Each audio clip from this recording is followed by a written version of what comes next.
ભક્તિવર્ધિની ગ્રંથમાં મહાપ્રભુએ પ્રેમ, આસક્તિ અને વ્યસન આ ત્રણ કક્ષાઓ પ્રભુમાં સ્નેહની બતાવી છે.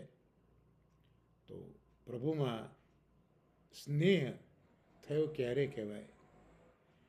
તો આચાર્ય ચરણો સમજાવે છે કે સ્નેહાદ રાગ વિનાશ સ્યાદ. જો લૌકિકમાં આપણો જે રાગ એ દૂર થાય અને એ જ રાગ પ્રભુમાં વિશિષ્ટ રીતે જે અનુરાગ પ્રભુમાં કરી આપે, તો આ બતાવે છે કે પ્રભુમાં આપણને સ્નેહ થયો છે. આસક્તિ ક્યારે થાય? તો જ્યારે ઘરની અંદર આપણને ગોઠે નહીં, આ ઘરમાં અરુચિ થાય